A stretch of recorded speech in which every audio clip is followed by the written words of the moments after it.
An old cylindrical generator is nested above the ammo lift, with makeshift electrical wiring running out of its side and across the floor.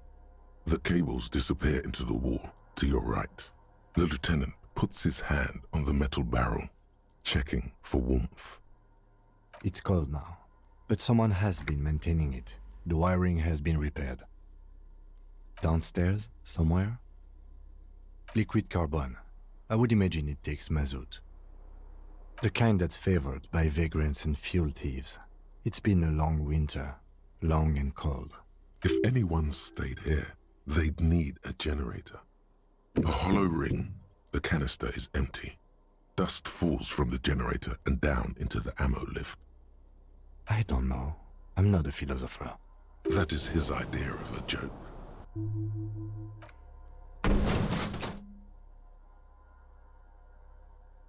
He nods approvingly. He even smiles. Someone with basic electrical skills has restored it in order to keep the room warm. Maybe it's the fire guy. The wind outside picks up suddenly, with a faint howl. Inside, it's warm.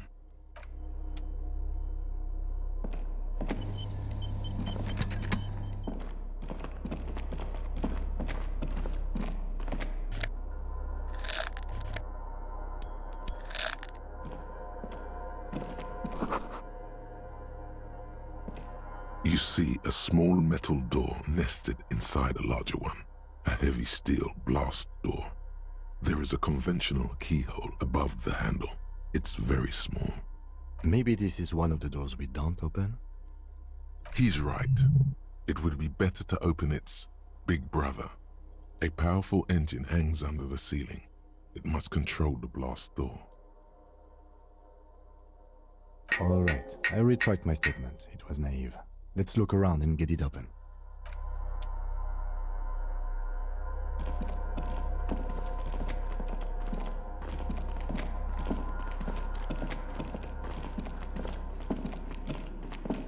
Green paint flecks off the monoblock aluminium cabinet. There are rows of switches on the front panel, a frequency band, and even a keyboard.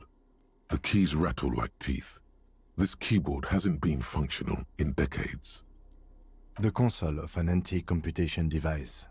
The generator upstairs, with wires coming out, determine it here. Possibly. Urgence, ouvert, allumé, radiodiffusé. It sounds like this device was used to control the electronics here. Maybe it still does. This device was used to control the electronics in the room. It could open doors, control lights, function as a radio computer. We need to restore power before using this, officer. The generator, it didn't look like there was fuel in it. We should look around outside. There are barrels all over.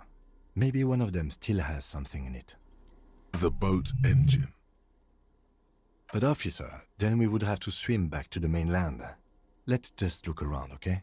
The consul stands by, mutely. Urgence, ouvert, reads.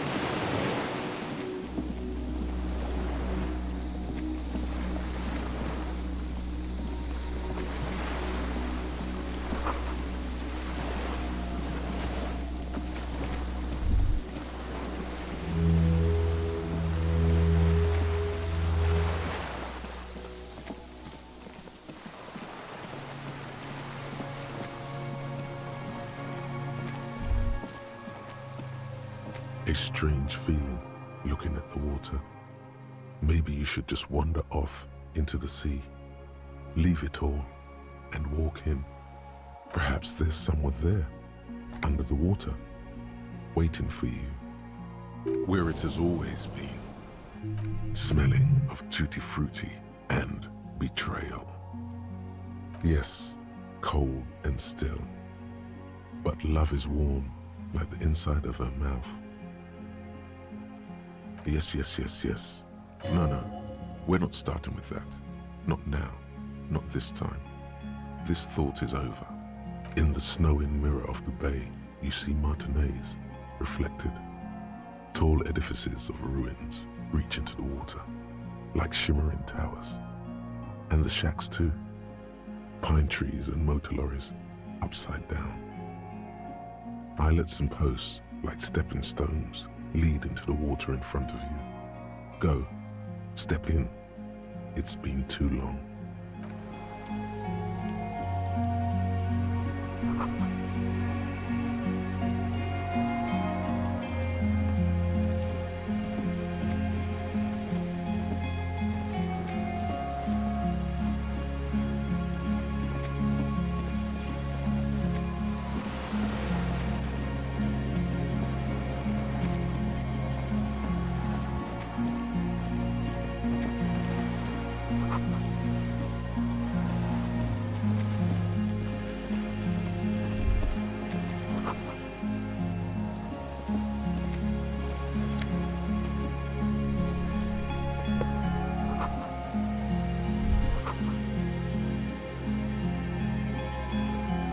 There's a rain-soaked mattress on a concrete slab, only half covered by the crumbling roof. At the head of it, double embrasures, firing slits like two eyes in the wall. B triple prime. This looks like a good place to shoot from. There's a firing slit in the wall in front of you, like a little window. Quite old and grimy from years without cleaning by anything other than the rain. The springs screech as you lean on the mattress and crane your neck to look out. Trepidation, a tingling feeling in your stomach. A small piece of Martinez coastline opens up in the square in front of you, like a tiny landscape painting. 1 kilometer across the water, the ruins look familiar. A towering skyscraper, its top floors shaved off by artillery fire. Capeside apartments. Rue de Saint-Ghislain, 33A and 33B. The red chimney and collapsed back of the 4-story tenement in front of the whirling in rags. Rue de Saint-Ghislain, 10. The doomed commercial area. The box-shaped silhouette of the whirling in rags. You see a small fleck of white on the rooftop, the upstairs window of Clausia's room, in the snow, reflecting light. What does that mean? Do you have line of sight to the window? More than that. A pair of binoculars? Or a scope of a rifle? You'd be prone, lying on a mattress, barrel resting on the embrasure. I think we have it. The origin of the shot. This is the sniper's nest. Affirmative. Why? We don't go everywhere in the 1,000-meter radius of the crime scene. That's not procedure. He looks north, over the fortification, then at the mattress. He's conflicted for a second. There's guilt there. It takes him a moment to rationalize it away. Where? He does not answer, just nods. With his back hunched, he looks around once more and says, We should move now. A single-person mattress, modern, civilian use. Brand name, Marjorie. There's a fuel stain on the cover, along with cigarette burns, and an empty can of beans on the ground next to it, filled to the brim with cigarette butts. The silhouette of a tobacco picker adorns the paper filter. The brand, Tio Moteri. Contemporary Revacholians prefer Drouin, a local blend from the southern islands, or Astra, the legendary cigarette from Grad. Tio Moteri is favored by older men, for its paper filter tips, sweet smell, and added tar. Could be a coincidence. Or the same person has visited Land's End and here. I didn't see any signs of smoking inside though. If people live there, they keep it tidy. This here may also be a smoking spot.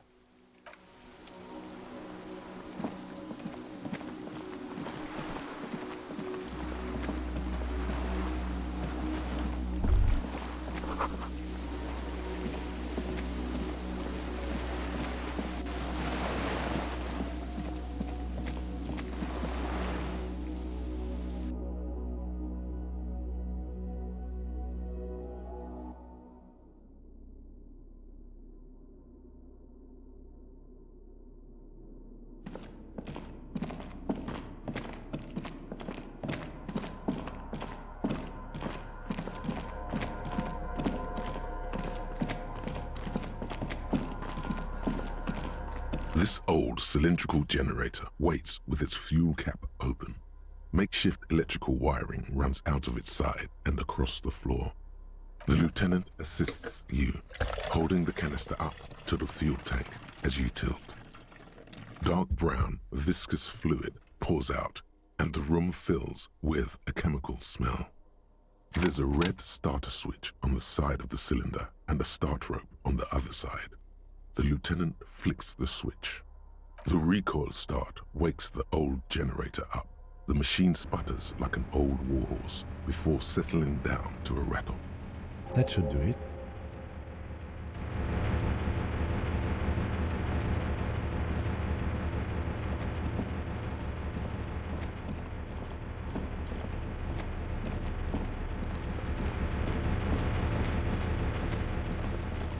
A dim golden glow animates the console.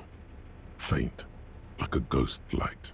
Urgence ouvert reads one dial key. Allumer reads another. It's on. Turn emergency open. Automatic boot. The blast door opens with a series of clicks.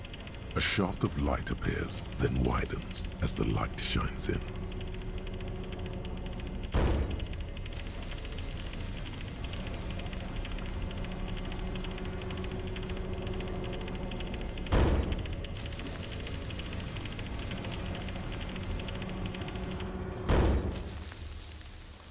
After you.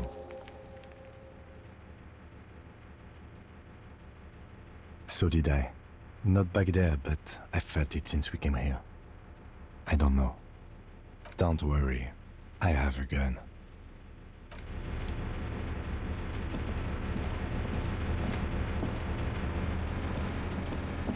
A dim golden glow animates. The dial slides under the dusty glass, dark and silent, despite the power being on. You make out defunct stations on the UKV frequency. The words "failed insula" are written on the band. Insular. This is an off-air radio computer, I believe, used for military communications. The lighting in the room turns on with a sizzle, a dim ambient orange.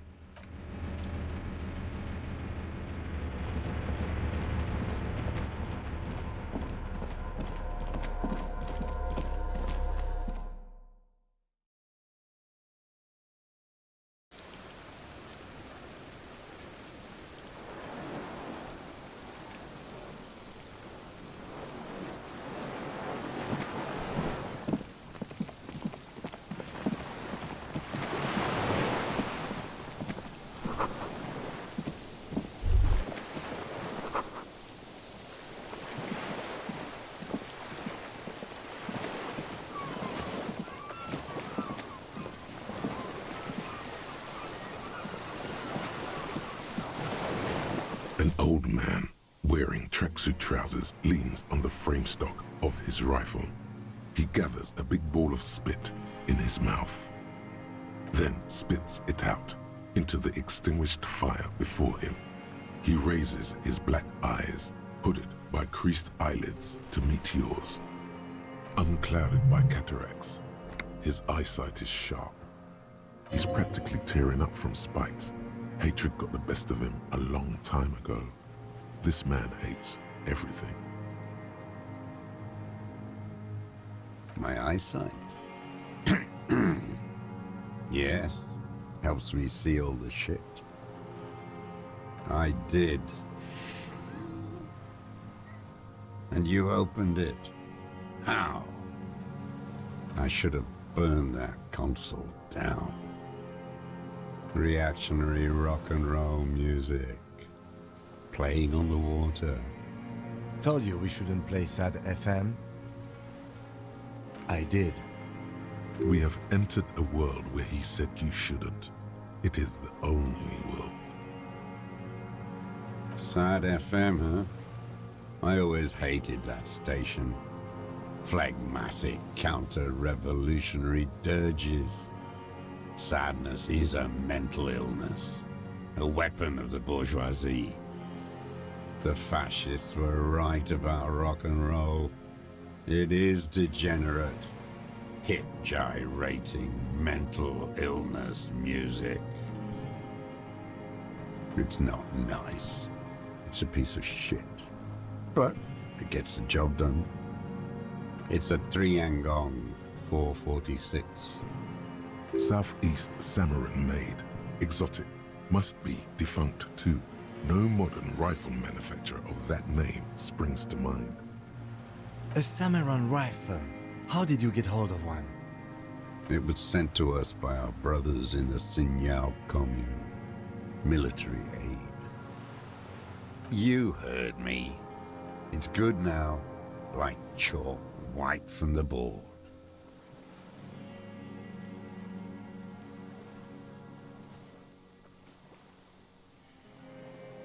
The lieutenant pulls his pistol from the holster. You are a glorified night watchman. This is a service rifle. I can only lay it down before an enemy commander of corresponding rank. No. Put it down now, sir. Or you're gonna blow my brains out before you question me. To hell with it. It's a walking stick anyway. It's out of bullets. He stares on, his wrinkled mouth moving without a sound. A strange sadness, like a song. The future teaches you to be alone. The present. The present to be afraid and cold.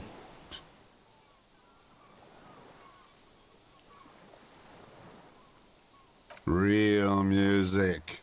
Real Brilliant Kult. That's La Revacholière, not your rock and roll misanthropy. Chanson de soldat of the black and whites.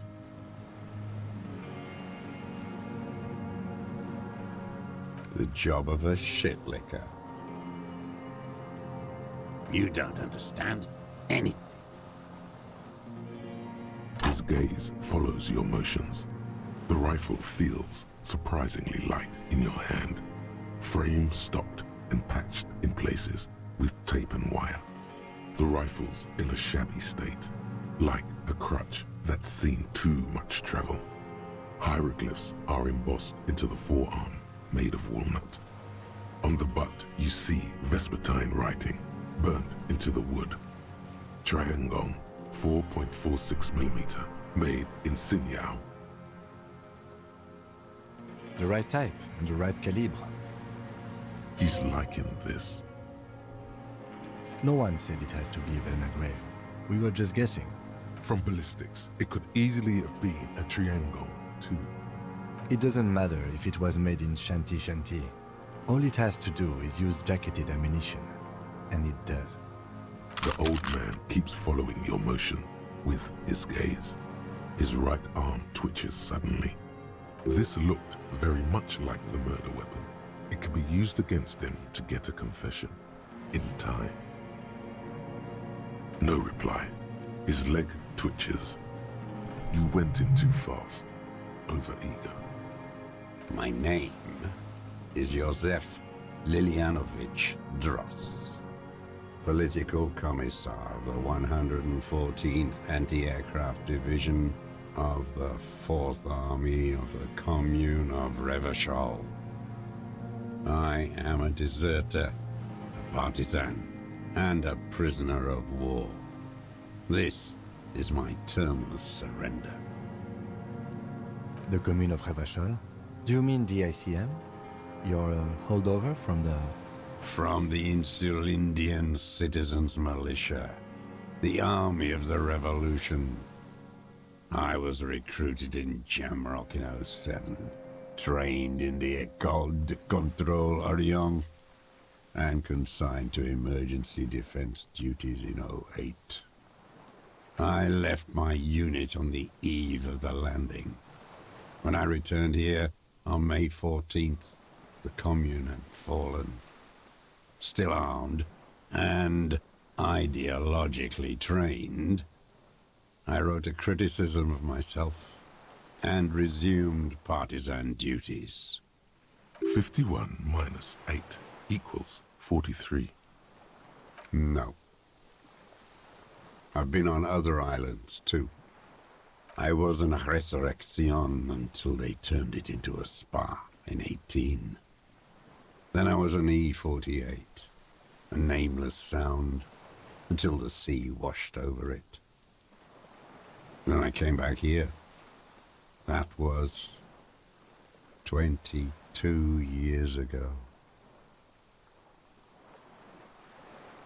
I was just 16 years old, 15 when I volunteered.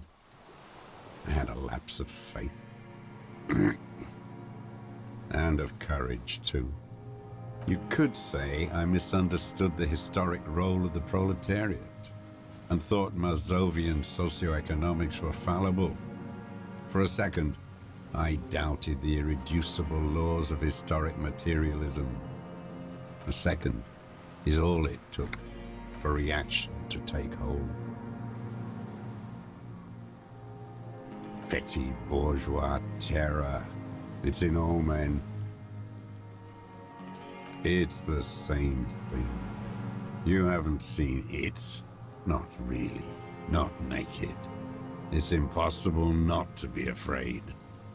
And this was... when? May the 13th, '08. 44 years ago. The horizon was black with coalition airships. Their petroleum rose to the sky, and it looked like it formed the clouds, storm clouds. When they started shelling, it was dark magic. The combined might of international capital, all at once, all the greed and terror in the world tore into Revachol. It lifted streets from the ground and turned houses into ghosts. We were in the flak tower, huddled on the floor. The artillery was 80 kilometers away in Ozon, but I knew the commune would fall. We would all be turned into ash. So I said I was going to the map room. I ran. I climbed the chain link across the water and hid inland, in the bunkers underground, like the weakest of the weak. A mouse, frightened of the ordnance all night and the sound of the rotors in the morning, whirring. Airships. I climbed out into hell. The landing was complete. The chain was submerged. I had to swim back. The fortress was half submerged too, shattered. They'd all drowned in the lower levels, or got torn to shreds above. The anti-aircraft gun had malfunctioned. So had I. I left them without ideological direction. It was real. I'd seen it. I'd seen it in reality. The mask of humanity fall from capital. It has to take it off to kill everyone, everything you love. All the hope and tenderness in the world. It has to take it off just for 1 second, to do the deed. And then you see it, as it strangles and beats your friends to death. The sweetest, most courageous people in the world. You see the fear and power in its eyes. Then you know that the bourgeois are not human. I had to fight it. I had to never stop. These eyes are charred black by the images that have entered them. How does anyone survive? I steal supplies, vegetables. I collect rainwater. It's the life of a dog, not a human being. How is your health, Mr. Dross? I've been throwing up blood since winter. Red, like beetroot. Been passing it in stool, too. He does seem frail, gaunt for his age, more like 75 than 65. Trouble putting on weight could mean cancer. The RCM can provide medical services. You need to be looked over. I need to die. You don't have medical facilities. You have guns. That's all they give you. Toy guns. There's nothing to look over. The triage is in, and it's black. Administer morphine. Moribund. I have been running out of that stuff. I haven't. I have holes in my brain. Years missing. Others filled with pain only. A decade of... I don't even know what. Inferno? At least you know it. The traders of this city turned the lights back on in the 30s, after the fighting stopped. Ruins, glittering in the dark like a fucking merry-go-round. It's disgusting. Are they not heartbroken? How could they have moved on? It was hard in the tens. I didn't have partisan training. They were searching for stragglers, those bloodhounds. Floodlights on the water at night. There were posters, campaigns. We communards still hoped, and they needed to snuff that hope out. The East capitulated. Martinez and Cold City were turned to dust. But Jamrock, Forburg, even Coron, and Boogie Street, of course. Those fucking kips had Marsov coursing through their veins. And others too. Some cordons of Revachol was still fighting. There were cells. I tried to contact them. Soon they all went silent. The frequencies dead. At night, I used a dinghy. I only went after dark then. When I got to the city, I stayed underground. Patrols, you lot, the commons too. They'd started snitching. In the city, you move underground? From bunker to bunker. Not anymore. No one cares now. I don't even have to hide. They think I'm another antisocial vagrant. I could walk straight into that town if I wanted. I just... So you finally found it. There must have been a small squadron's worth of arms in there. Belmer Graves, right? I know. So you've been there? Sleeping. Some nights. Ammo scrounging on others. Those McGraves were shit, even before they corroded. Some had bullets in the chamber, however. You feel the dots connecting. Little dots on the map he's walked across. I don't want to. They're all traitors. Pigs, rabbits, and dogs. Men without ideals are only animals. He does not want to see life moving on. People forgetting, drinking, laughing. The propaganda bunker. I used to, but not anymore. Propaganda bunker? They stored leaflets there. Broadcasting equipment, too. Made broadcasts, I think. Propaganda officers. I buried them with their leaflets. They killed themselves. 2 young boys. A lot of our boys did. I spent some winters there. Never liked it. Kept thinking of them. No need to go underground anymore. It's better in the ruins, on the ground. I do. They're good. Plenty of tar. I like that boy on the pack, too. Reminds me of the last century. The old man looks across the water, at the city, the ruins, the motorways rising above it. It's not an island, Dwight. It's a defensive fortification of the commune of Revachol. And I am its last surviving defender.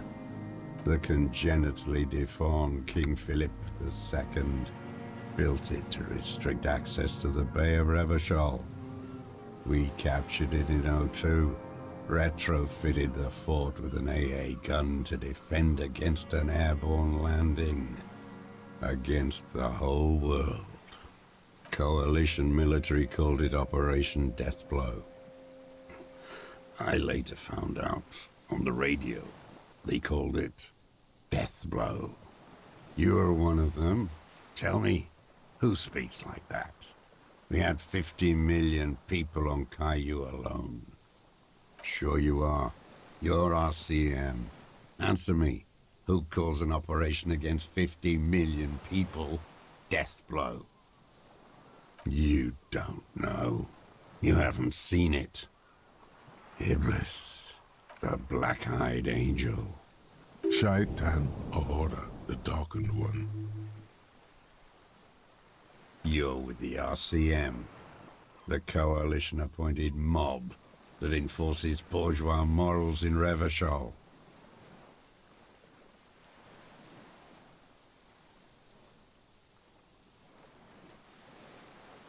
Rock and roll posturing.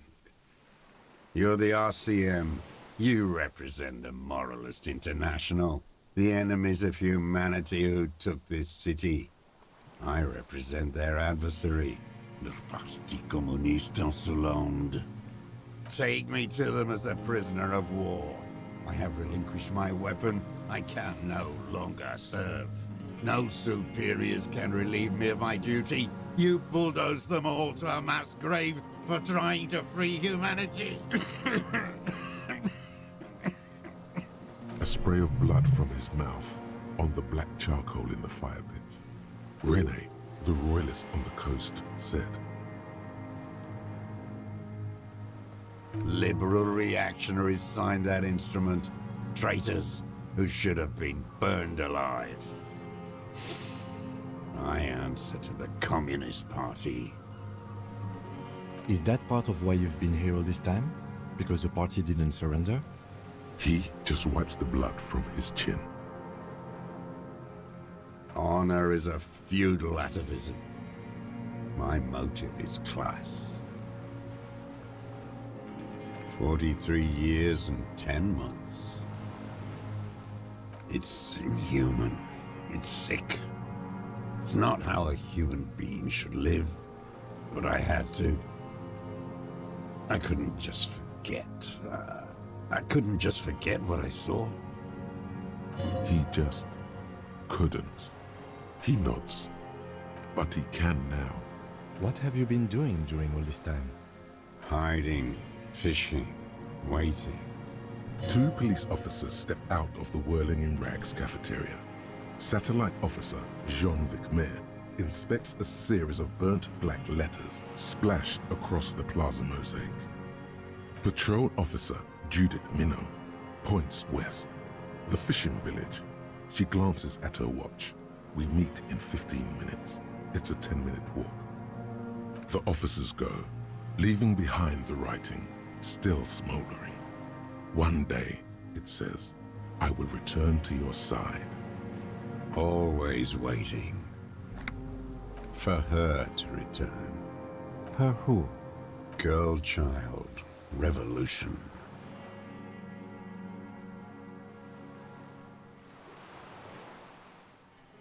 Always. No. The material base for an uprising has eroded. The working class has betrayed mankind and themselves. The historic opportunity for our revolution has passed. It will not come back anymore, however hard I try, whatever I do. So that's why he's the deserter. I have done everything a man can do. What have you done? We keep people alive. We help them survive, whatever the ideological situation, day in and day out. Survive? For what? No, I am not a soldier. I am an ideological officer. I belong to the party, not the army. Trained in historical materialism, then assigned as a political commissar by the party. These things used to mean something. The old man does not answer. He tilts his silver head and looks at the reeds. You see a small tremor pass through his legs. His job was to assure the army answers to civilian control and follows the ideology of the Commune. Scientific communism. A commissaire politique is a night philosopher of the revolution, a future human. He nods slowly. Then another tremor. No, you're not. You're a liberast. A liberal and a pederast. It's what most liberals are. Detective, we have not come here to discuss ideology. We have come to ask questions regarding a murder investigation. The old man spits into the fire pit. He does not say anything more. A jitter passes his lower body. There's nothing serious in this world. It's a farce.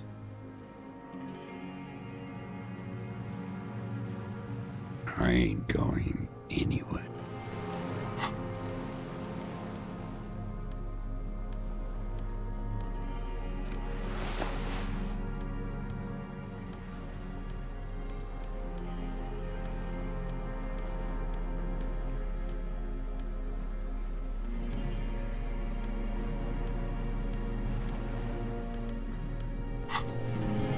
Minions of capital.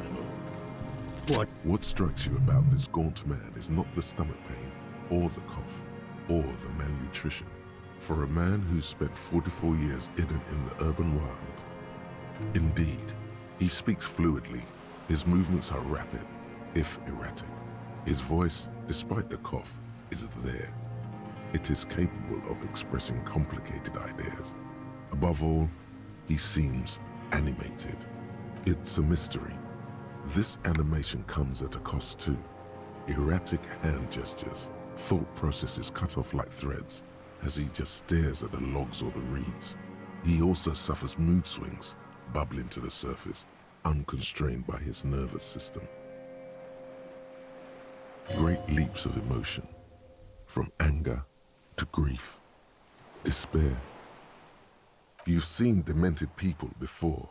This feels similar, yet different. When his thoughts move, they are lucid, keen even, not senile.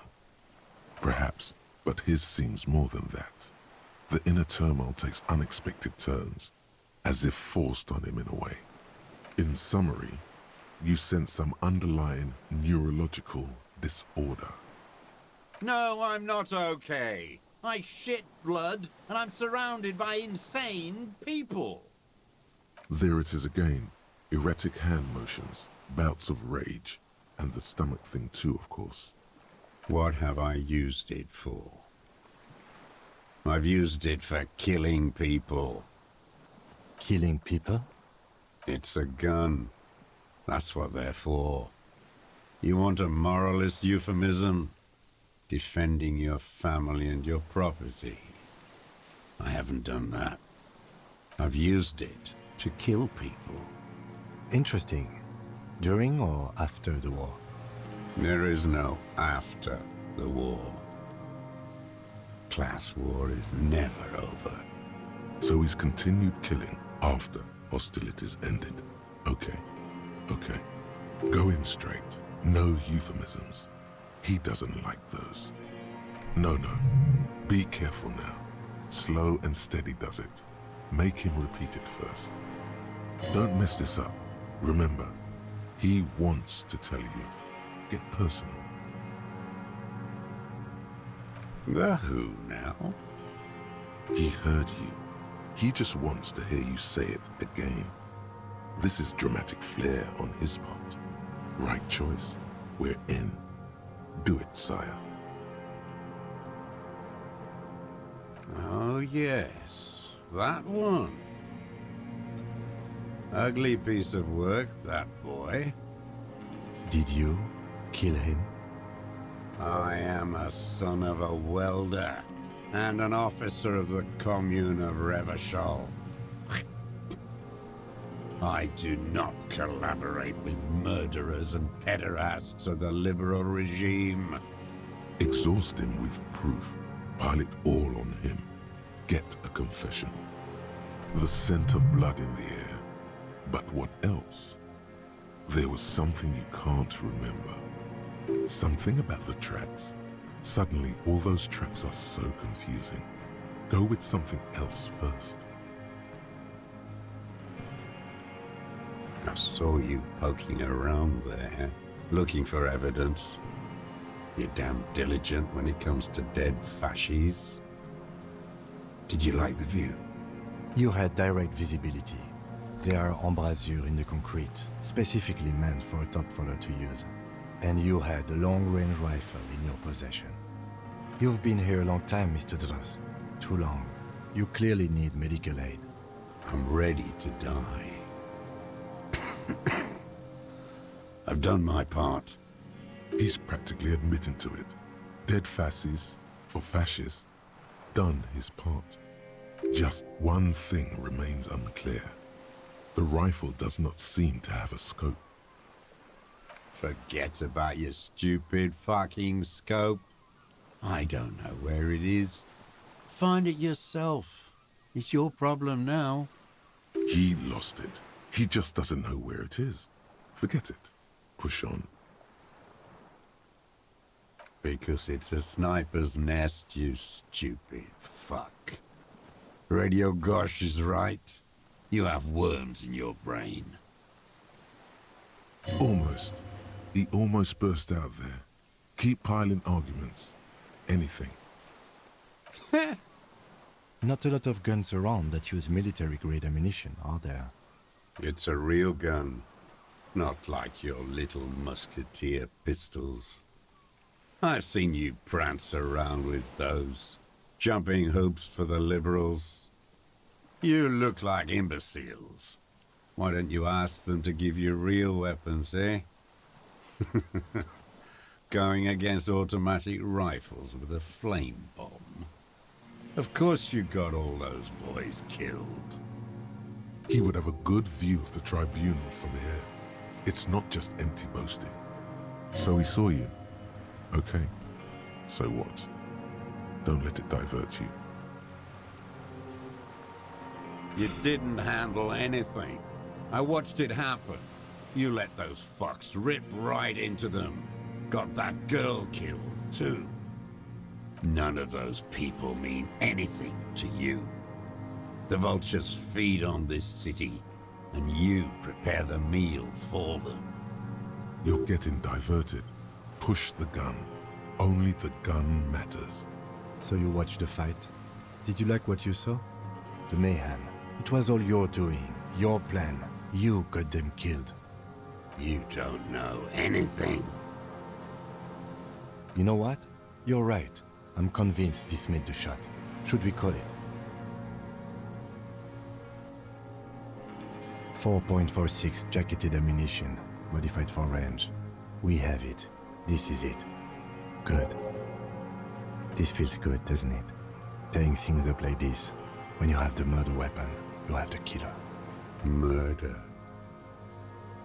This pushed him, but not enough.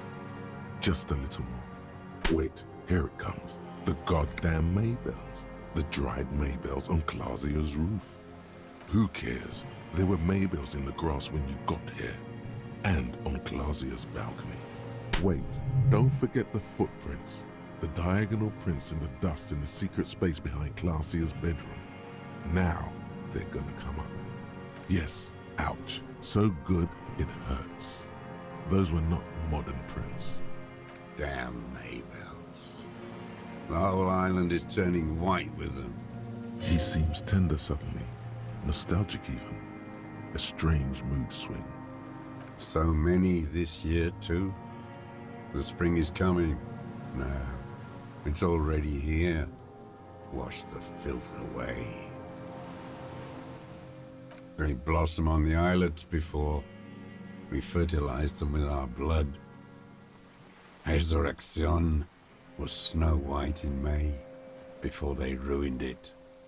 The coast, too, before they piled their containers on top of it, filled with broken, useless trash for fat-fingered bourgeois children to play with. You must get around a lot to stay undetected all these years.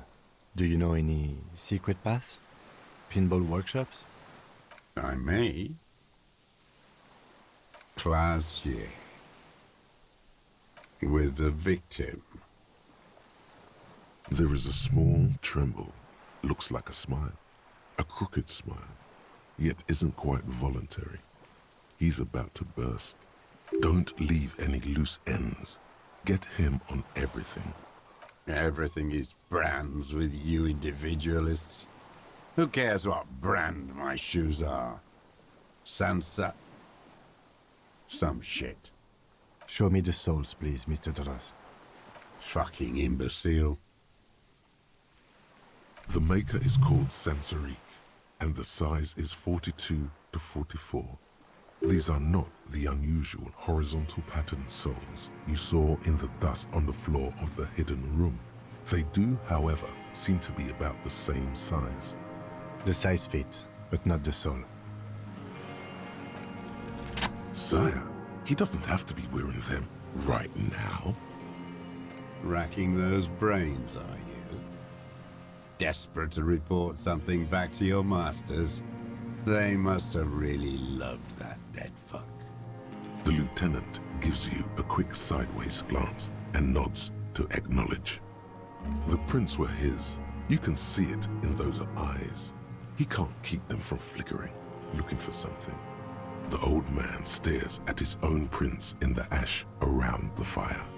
Silent suddenly, some strange process within him. A gush of wind. Seagulls in the distance. You know who he was. A coalition-trained murderer, armored and armed. He wasn't human. The blunt end of a hammer, dripping with blood. Beating us to the ground, moaning with joy. You hounds get so thorough when a company-trained killer dies. I haven't seen you on this coast for 40 years. You know, maybe I should have killed one sooner. Got your attention. Now you stop beating druggies and prostitutes in your basement. Now you come to investigate. Not when they die by the hundreds. This is it. Shot him. Shot him. Say shot him, not killed him. Oh, the inhumanity. One paramilitary less in Revachol. The lieutenant raises his right arm to hush you. Hush. He does not need to be pushed anymore. The ball is rolling. While the lieutenant listens, holding his breath. I had them in my sights. Both of them. Him and the whore.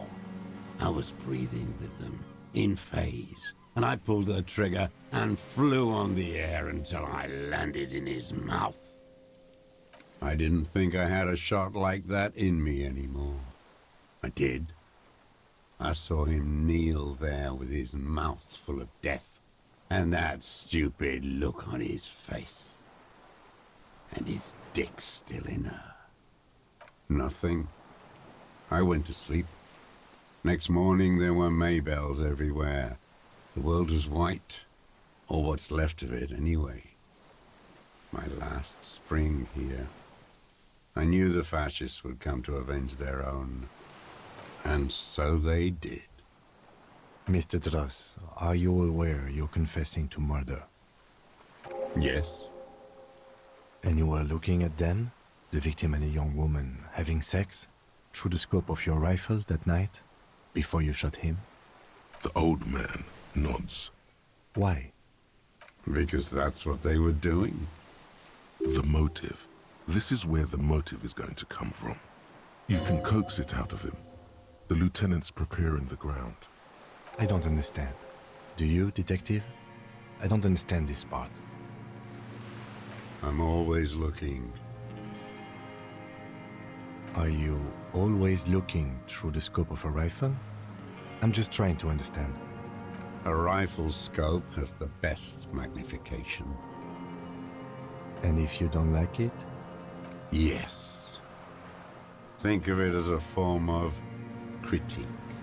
He will not stop now. These dialectical materialist types never do. Exploit it. You got him going. Connect every little piece now. Wrap this up like a gift. A tragic comedy. Druggies, prostitutes, and rentiers. A strange little engine seems to fire up in him again. It straightens his back. The familiar pat, pat, pat of hatred. Specifically, the whole city is a charnel house. Stripped clean and draped in neon. But Martinez is the worst. Because of the racists. Everyone is a racist in Martinez. It's their favorite thing to do in the whole world. Listening to race-themed radio shows. In the ruins, in their lorries. Pumped full of steroids and Radio Revachol 92. Race this, race that. It's all sanctioned by that Social Democratic Union and the farce of a Social Democrat who runs it. Yes, the fly larva in his container. He let some nihilistic advertising yuppies erect a statue of Philippe III, a syphilitic murderer, on the town square, to spit on the working class. Not since the serfs of ancient Pericarnassus has history produced a more inert social class than the Martinez proletariat. The rest of Revachol at least pretends to rebuild. These people still live in ruins. In tents, like animals, like those boom-boom morons on the ice. A pity they didn't drown in that tent of theirs. The worst of them is the blood-drenched Sucrion on her yacht, licking her lips. The old whore's gone now. Her gun-toting porcelain men are dead. So, actually, no. The worst is that old cock parading around in his uniform, throwing balls all day. It's not enough that the racists and liberals are dancing on our graves. The old loyalist ghouls still parade the ruins too. Every morning he's there, while the parasites he fought to protect are off in Ozon, or Quayamorang, or some other island they built their palaces on, feeding on drugs and having sex with their own children. That's all the rich really want. Sex with their own children. Throughout history, even the royal bloodline of the suzerain, it's all just an excuse for them to have sordid sex. At least that old cunt, Frisell, is now dead. We did good when we pushed him under that horse car. If only, in the 30s, those disco whores. There was something about a statue and nihilistic advertising agency people might be worth investigating. Every fucking morning for 34 years, throwing a ball. One ball against the other. I've always loathed that game. That is not a working class game. I don't care what they say on Radio June. Royalist ghouls played like it was life itself. Click, clack across the water each day. And that uniform, like a parrot plumage. I won't even mention that he's a traitor to his race. A petanque maniac race traitor. I remember him. I remember him from La Noce. Not him personally, his make and model. There were tens of thousands of them. I thought we took them all out before the liberals came to their rescue. We missed one, that one. There doesn't seem to be a single person under the pine today. Not even Gaston, alone. Fat and plump, like a pheasant. Just begging to be popped off. Please, Mr. Dross, shoot me. Not yet. I like to look at him strut around, place the crosshair on his medals, right on his face, and just fiddle the trigger. Think about it. Let the bomb melt in my mouth. Save the treat for later? He is a juicy bonbon, that one. A real treat for the black day, the blackest. When I put that gun in my own mouth, I think, no, don't waste it. Put this lead in that cock, René. For the boys he killed. And then I look at him throw those balls, and I suddenly feel better. I even hid one bullet, so I'd always have one for him. Haven't seen him around lately, strutting around. Must be down with arthritis. I hope it hurts like hell. I hope he sweats blood. Hearing it may destabilize him. You sure you've gotten everything from him? Yes, of course. Must be passing a kidney stone. I hope it's excruciating. At least it keeps him from throwing his balls. He seems relieved. Could he have been worried for him? He reminds him of himself. The same hatred. The same. Another hideous disappointment. Unions are the real enemy. The true enemy of the proletariat. Placating the masses. Disappointment. So personal. He displays a familiarity with the Union's top brass. That deformed toad? I wouldn't expect him to wipe his own ass. I mean, the brains of the operation. The smart one. That mobster toad couldn't run a shithouse. He has no political education. His twin, Edgar Clare, that one's been to one of those East Revachol universities. He talks a big game about uprising and alienation and so on. First against the wall with him. The Clares wouldn't miss a man hidden in their own backyard. Not all this time. Nothing happens in Martinez without them knowing. Of course. Maybe the Clears asked him to. I haven't approached anyone. I've hid. It was Edgar who came to me. How did he know you were here? He didn't just stumble in like an oaf. He figured it out. Some kids told him about a monster on the island. I told you, he has brains. Stepped right off the boat and walked down where you came. I even kept the door open for him. Thought he was a man of the left, wouldn't rat me out. I was right about one of those things. Edgar did the talking. Paid his respects like I were a fossil in a uniform. Offered platitudes about the struggle.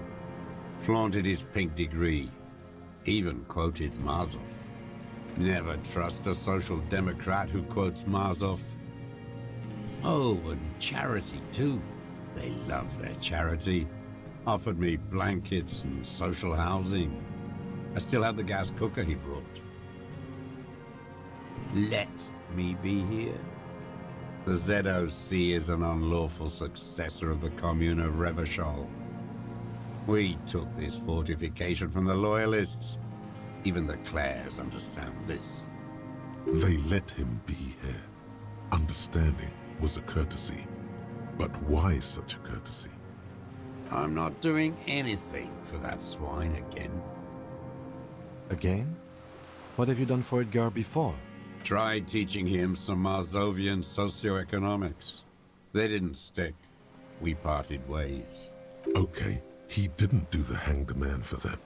But he's insinuating something.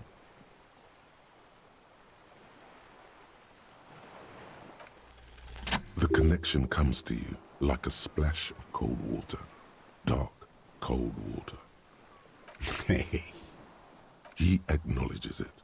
Here we go. A twist behind the dark bend. That bourgeois cow.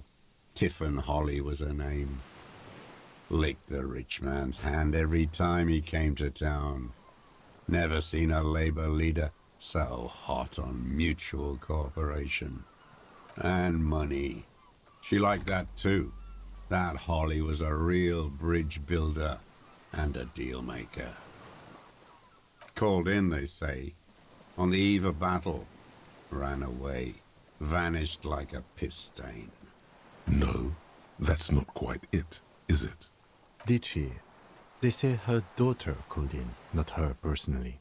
But that wasn't really her daughter, was it? No, I guess it was not. She couldn't make the call herself. Here it is, the bend in the river. Because she was dead. Because the cow caught a bullet in her right lung. Fell into the canal, grasping her tit and drowned. Or bled. Hard to say. It was a sloppy job, on a moving target. She was going home, waddling, dressed in yellow, drunk like she often was. The ruins were black around her, and she had a yellow leather bag under her arm. She tried to cross the canal. Heading home to Grand Couronne or Betancourt, someplace like that, where they build those new bâtiments for the people who flourish in the hell around her. And the ruins. Huh. It was someone. Someone shot her. Or maybe she just fell. I get these violent ideations. My memory is filled with holes, especially the 30s.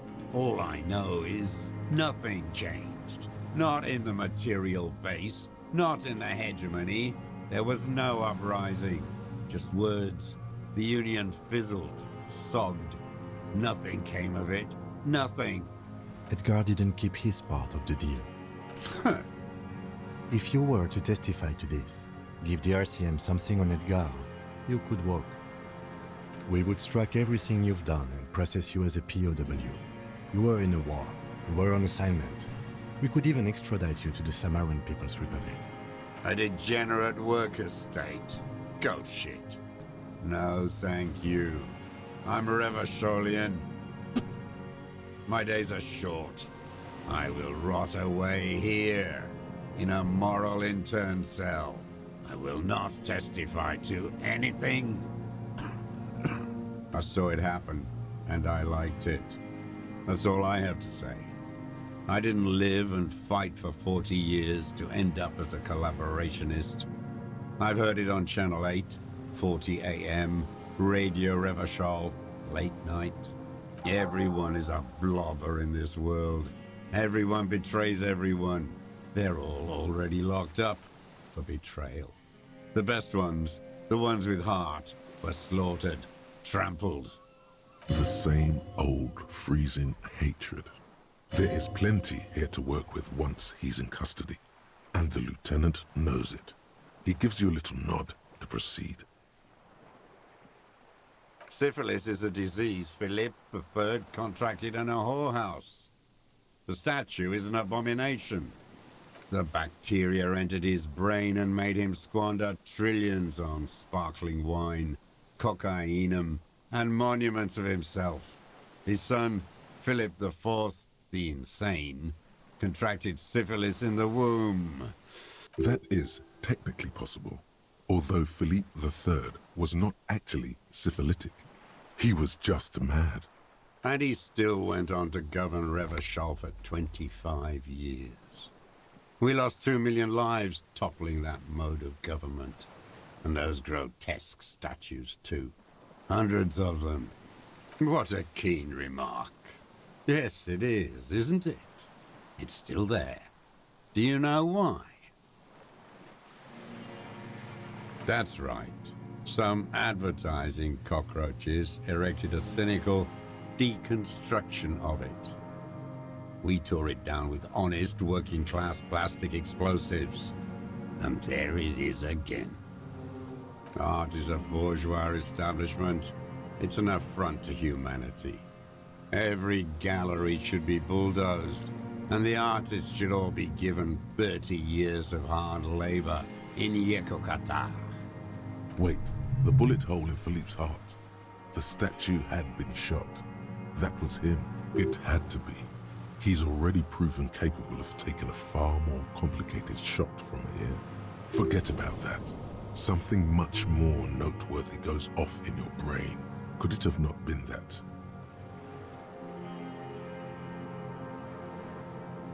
What are you talking about? What is this madness? The lieutenant, too, has cocked his head and is looking at you with a strange expression. So you're saying it's a communist monument now? Not only.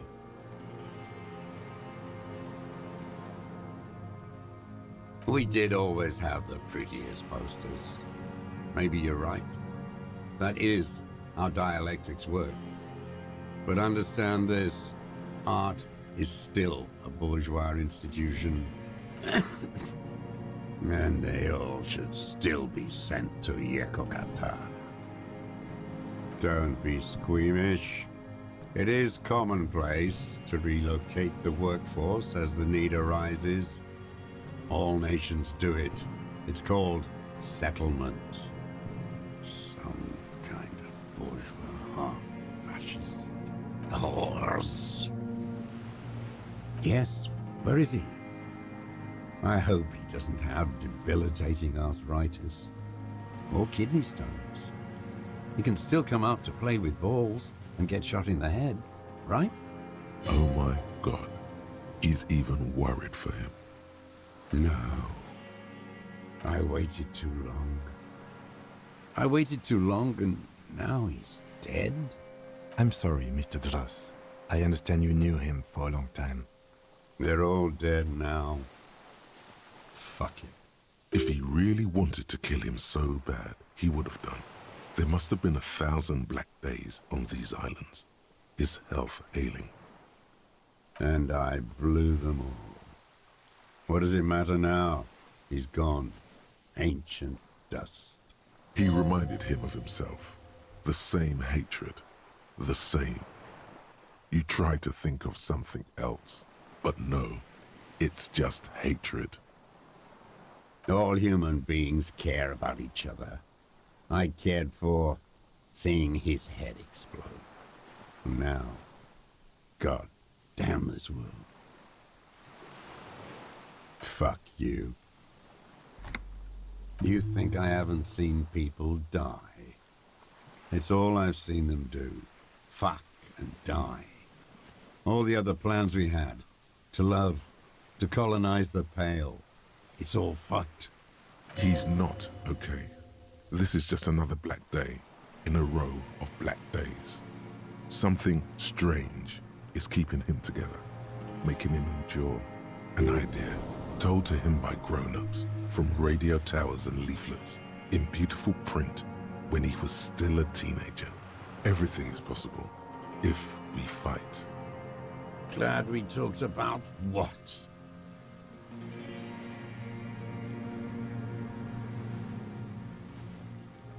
Them fucking. I didn't like that. Jealousy is a reactionary concept. I didn't like the Reaver enjoying himself. Drugged out, soothed in the arms of a young woman. I wanted him to die so he could not enjoy life anymore. For him to stop reacting to stimuli, to be broken off from the world, cordoned into darkness. And I wanted to see his head explode. That too. She should know better than to hold a child murderer between her thighs. I knew he'd be there for one more second, writhing. That's all it takes for the bullet to reach his head. Now that I think of it, I wasn't aiming for his mouth. I wanted his brains to spill out on her. But you can't have everything.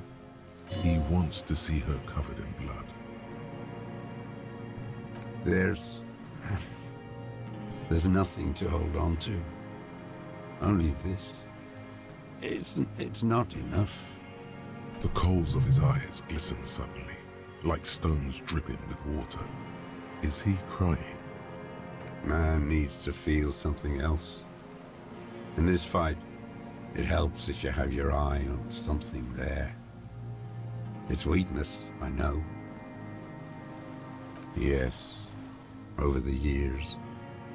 It's not unproletarian to feel something. No. I don't really know. I was there one night and she was crying, like a child, in the corner of her room on the floor, like she does sometimes. The day after I killed him. Yes, I don't know why I do the things I do anymore. It's as if something put the thought there, to leave the flowers. What do you mean, put? A brief flash of terror. Maybe. I told you, I have holes in my brain now. I wouldn't just sit here waiting for you. If you came 10 years ago, I would have killed you. In the silence, the lieutenant draws a line in his notes. One more down. Since she came to Martinez, I saw her sneaking in the reeds early in the morning, behind the Fell building. It was dark, still winter. She didn't have her skimpy outfit on then, just a spot in the night, moving. Past the Fell building on the coast? What was she doing there? Hiding something in the water. She had a fag after she'd done it. I was up in the ruins there. She couldn't see me, but I could see her, smoking. She was nervous, but not scared. Her passport and tickets to Villiers. And from there to Cachet Brut. In the free state of Seminine, hidden away at the edge of the earth, near the Pale. After she was gone, Did you keep what was in it? When we found the submersible, it was empty. no. Why would I do that? I didn't need tickets to Villiers. I put them back. If I wanted to extort someone, I'd do better. This implies that he's thought about extorting her. Also, a little inconsistency here. He was surprised to hear her name Clausia before. Would he not have seen it on the documents? You didn't say Clausia in there. It was something. I don't remember. It was dark that morning. I only remember her face on the photo. Why would I need that trash? I'm not going to Villiers. A strange confusion comes over him from time to time. Some kind of aberration of the nervous system. I did. She had a face like an archipelago with those birthmarks. And a body hard and lean and bruised all over. Black and yellow. I could see she's taken a beating. I could see who she was, too. A spook. On the run. Revishal's the cloaca of capital now. All the bagmen and arms dealers end up here to do drugs and have sex like animals. You could tell she was a spook from the documents? She had different color hair on the photo, and glasses. Forged. Some sordid bourgeois affair. I've heard about this kind of thing on the radio. He's setting it up for you. The bruises, you can't make that out in a scope. You can't see bruises through a scope. It's just a blur. It quickly comes to you. Oh, yes. Cutting those drugs of hers into little lines with a knife. Masturbating Did you make that hole? with a clip-point knife. Good for listening in, too. For hearing the moaning and the snorts. Like that, too. Yes. Bending like a bow against the glass. I've been through all of Martinez. Every nook and cranny. Yes, that, too. The things they did in that little room. What she'd do to feel good. Funny, the way light works. You turn it on inside, and it gets so dark out, you can't see a man looking in. I learned that in the 20s, when they were still hunting me. I've seen people do some shit, but Those two took the cake. You hear the familiar scribble of the lieutenant's pen. A quick glance at you. One more loose end down. We're doing this, detective. How did you get in there? The hidden pinball workshop. I can just walk in there now after a good wash. I told you, they think I'm an antisocial. Closing hour is a good time. The kitchen's empty. You had to open the steel door in the kitchen? How? I got that open a long time ago. Some bourgeois game merchant lived there. I don't know, 15 years ago. He left spare keys all over, and I took one. Then I saw her turn the light on one night in my scope. Andy found use for it. A spare key, like the one hanging behind the Union Box window. One more thing. The flowers, Mr. Zoss. The dried flowers that were on the roof. What about them? There, he's already admitted to it. Just ask. I did. I shouldn't have. It was a mistake. I was there one night, and she was crying, like a child in the corner of her room, the day after I killed. Yes? It's as if something put the thought there. What do you mean? A brief flash of terror. Maybe if you... In this one more down. Her. The lieutenant nods at you in acknowledgement. That's it. Motive. We have it.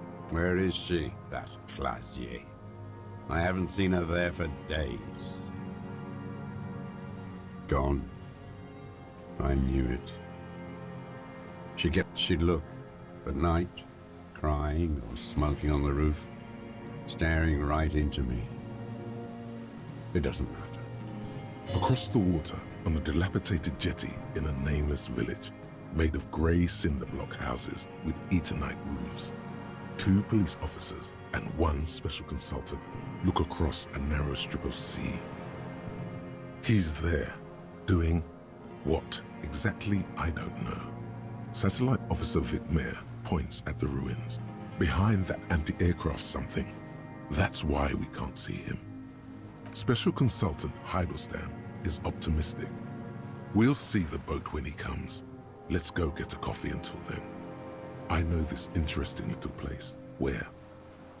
As the men go, Patrol Officer Minnow looks back over her shoulder at the crumbling fortification like a rotten tooth rising out of the water. Good luck, Harry, she thinks. You need something good for this. The old man has fallen silent, staring at your feet. The burnt logs in the fire are moist from the sea air.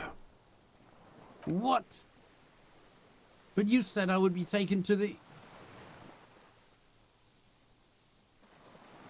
This terror is the sum of all the uncontrollable movements and mood swings he's been exhibiting. Your Wayfarer rights have been suspended. Information provided to the officers on the scene will be used against you by the prosecution. You will be given legal counsel within 1 week and must face court in 44 days. Do you understand? Do you understand? But... No, I don't want to. I have to stay here. He's sweating. Beads are forming on his forehead. Your confirmation is not required, sir. Now on to the boat.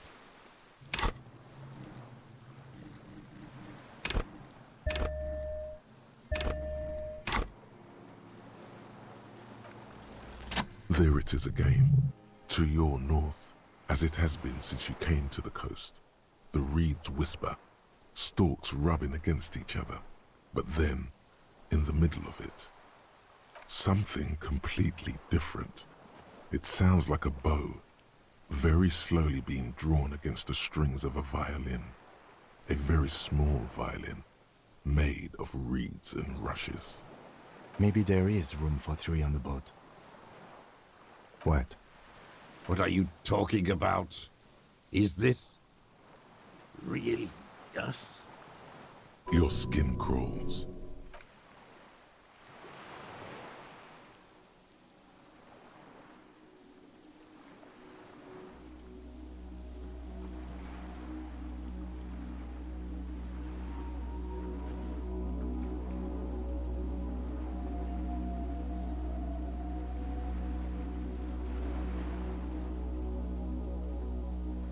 A delicate tangle of arms and legs unfolds from the reeds, limb by limb, to then just stand there, moving its scythe-like arms in ghostly silence. What are you talking about? There's nothing there. The stick insect is over 3 meters tall. It looks straight at you with its tiny pinprick eyes and its grotesquely small head. You feel the lieutenant's hand on your back, and then you hear him say 4 words. I can see it. Thank God. If he can see, then you're not insane. But that means it's really there, spinning slowly, in absolute silence, its limbs long and slender. Be very, very careful.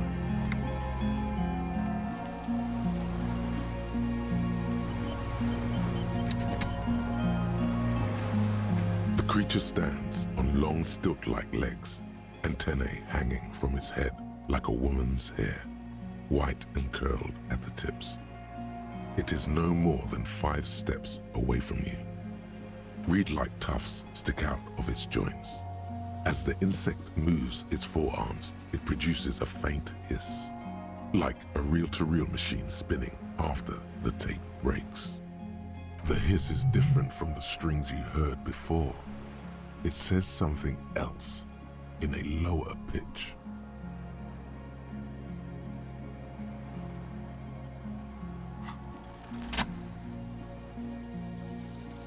Slowly, with your breath held, you take 2 small steps toward the phasmid. The creature lets out a series of ultrasonic clicks that swarm around your head like swallows. Like laughter, a sort of happiness. Hissing and clicking, it extends its mandible-like antennae to greet you. You're right below it now, looking up at the colossal chitin of its white limbs.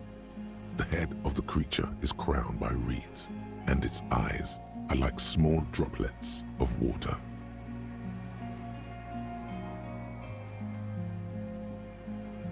The insect stops its stridulation, seeming to observe you. Below its crown of reeds, little pinprick eyes detect motion, glittering.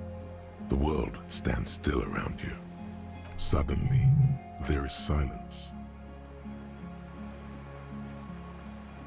As you do, the invertebrate comes to life, its limbs moving independent of each other, as if each has a mind of its own. They are white, like stalks of porcelain, knitting above you, praying to you.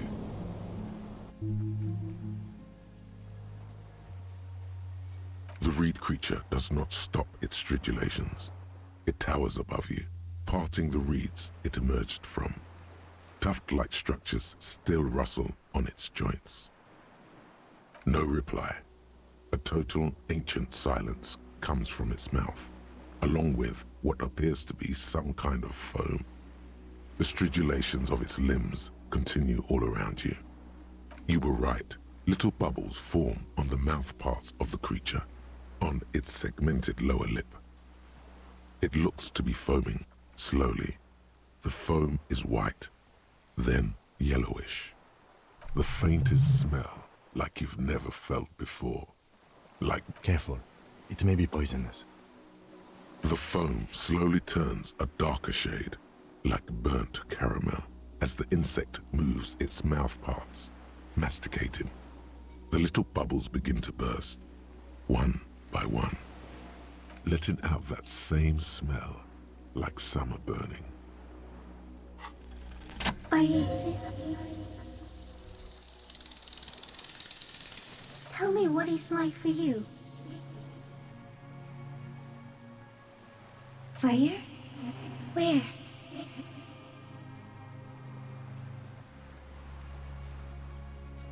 I do not have fire inside me. In me, there is not even blood, but lymph, like sap from a wine palm. Now, I will tell you what it's like for me. For me, it is a series of half-lit images, a kind of darkness, being intruded upon, transient, dim, moist.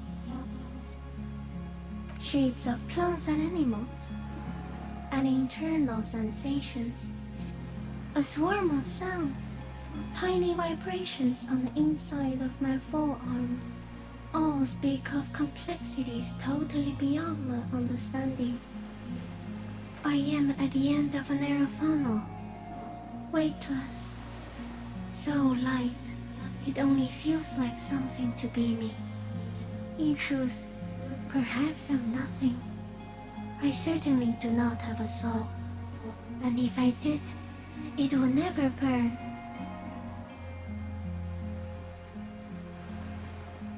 Few of us can begin to imagine the horror of you, with all of creation reflected in your forebrain. It must be like the highest of hells, a kaleidoscope of fire and writhing glass, eternal damnation. Even when you're sleeping, and when you wake, you carry it around on your neck, with eyes open that cannot help but swallow more behind the mirror. I feel great, mute empathy for you.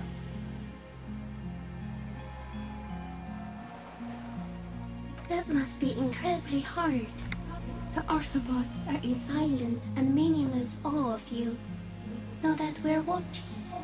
When you're tired, when the vision spins out of control, the insects will be looking on, rooting for you. And when you fall, we will come to raise you up.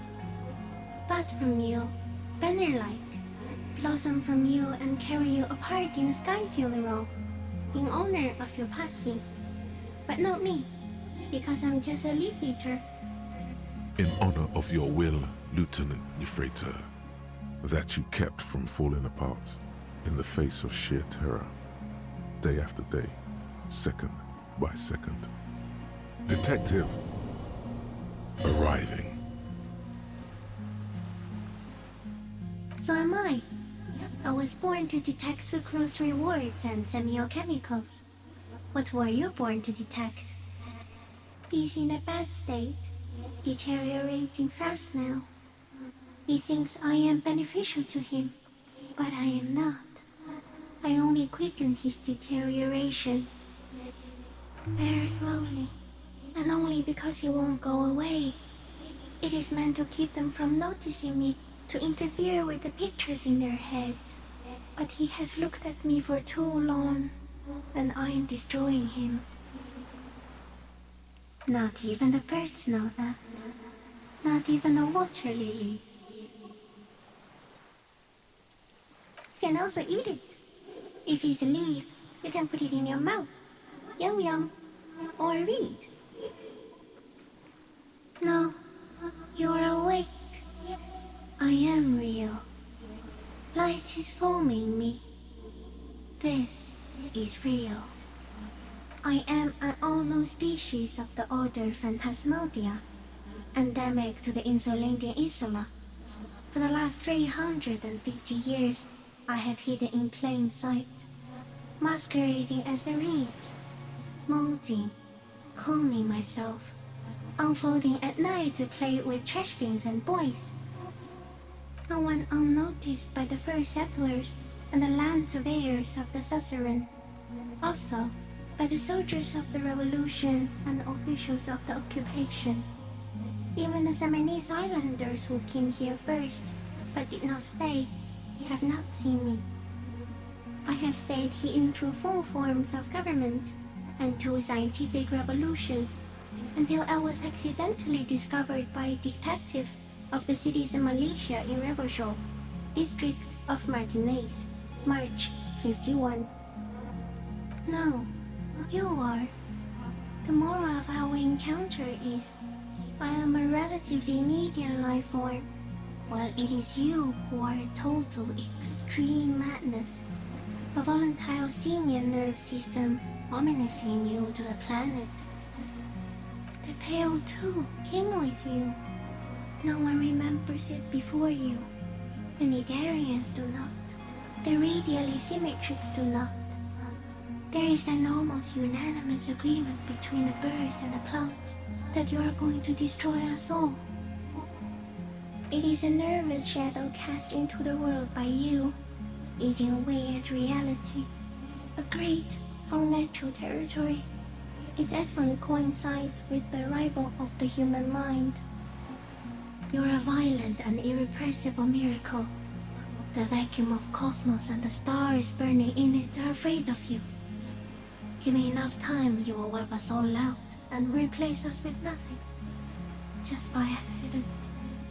We suspect it will be something like the oxygen holocaust that wiped out anaerobic life 2.6 billion years ago, when organisms first started breathing. Only much worse. Instead of air, you exhale thoughts. There are no trees that eat thoughts. Everything your eyes touch goes back there, behind the nose mirror. What if you blink? Are we still here? Please don't blink. What if he misplaces us all one day, or just forget?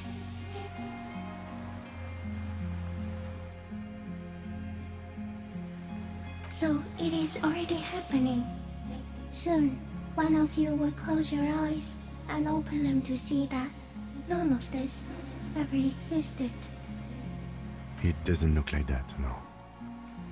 You're just staring at it. Okay. Is it somehow related to the case?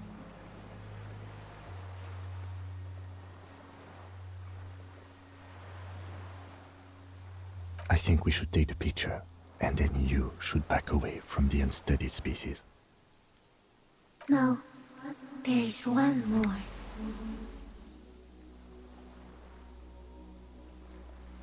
Thank you.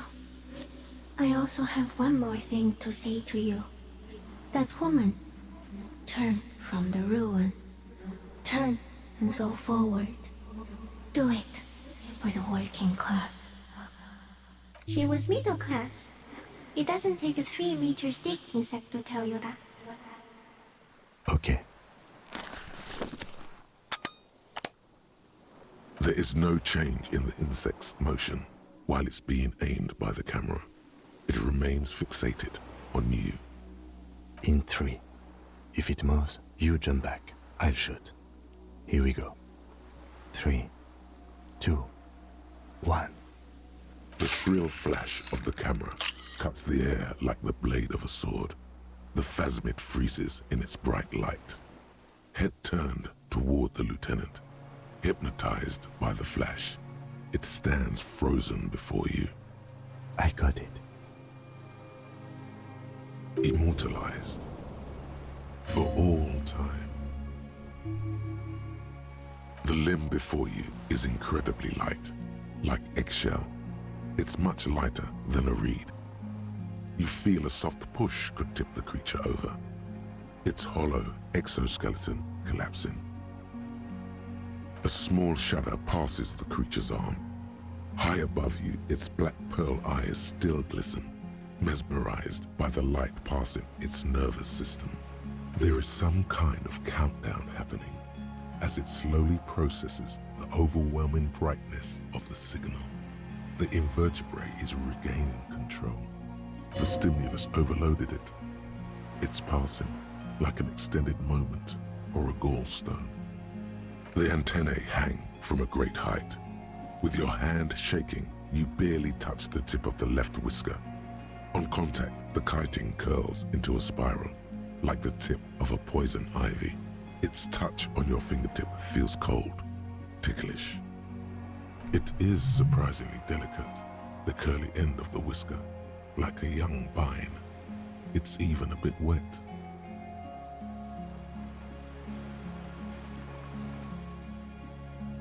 Be careful, detective. It's moving. You were right. It glistens with some kind of moisture. The creature in front of you stays frozen. It tastes like sugar, very faint. The anthropod towers above you, tufts of reeds pointed from limb and head alike. Odorless, mostly comprised of water. Another shudder pulses through the creature's limbs. It jolts back to life, like a record continuing where it left off, in a swaying, praying motion. Even the small black pearls of its eyes do not stray from you. As you're turning away, the phasmid mirrors your movements, stepping on the water, the long limbs carrying its feather weight without breaking its surface.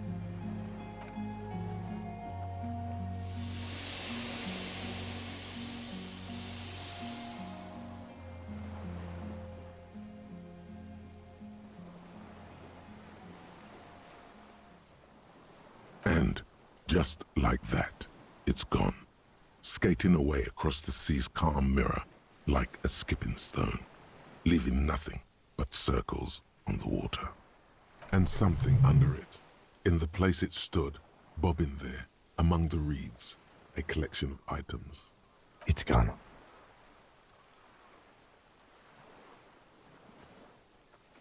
Apparently, yes, like a water strider. Only, I've never seen anything like that in my life. Looks like a nest of some sort. We should have a look. What now? In some kind of strange, semi-catatonic state. Our suspect is not looking so good. We need to check on him.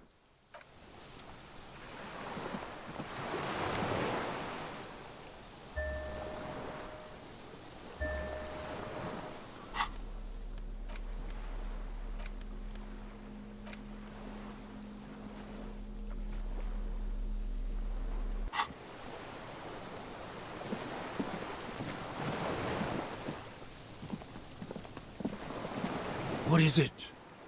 What do you want from me? I can't go. Something is very wrong with him now. See. Mr. Doras? The man does not respond. He keeps staring, black eyes glazed over and bulging from their sockets. His gap-toothed mouth shaking with fear and longing. A light shiver passes him, followed by nothing. His hands are trembling, and he breathes slowly. He's going into some kind of psychomotor immobility. The good news is, this solves our transportation problem. Doesn't it, Mr. Doras? The trembling mouth appears to sigh. Between this and the broken tire he's used for a boat, I think it's safe to leave him here, while we go and get help. It will need to be medical first, I'm afraid. Old age and shock. Yes, the arrest and the appearance of the phasmid, the combined stress. But you think it's something more than that, don't you? There's much more. Remember what it said when it spoke. Quite a few things about that health check you did on him make sense now. You should be more careful, detective. Are you sure it wasn't having an effect on you? A valid hunch. Long-term exposure to something like that could be neurodegenerative. Also, please be careful when approaching unknown species in the future, Detective. He did seem distressed when it finally came to arresting him, like he didn't want to leave this place, and the insect maybe. I have absolutely forgotten to take notes. I hope I remember all of this. This will be one hell of a report. Thank God we have the photo. No one would believe you without it. We should think about getting back to the mainland, to get help. He'll be safe here, if we don't take too long.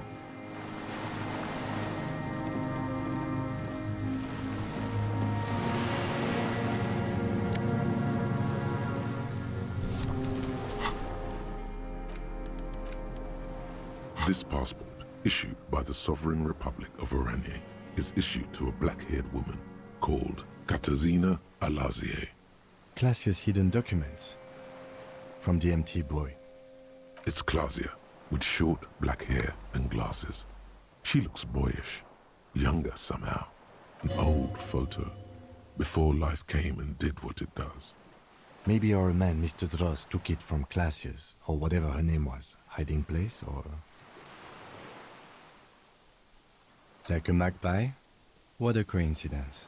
Then it would also have collected the other objects, which would be highly unusual. By now, the lieutenant has accepted your unusual methods. I can see how the helmet could wash up on the island. And the scope. Maybe Mr. Dross lost it. But to seek this out would be very unusual behavior for an arthropod. Would it? Maybe it was simply curious. An octopus belongs to a very different class. It's not even an insect, it's a mollusk.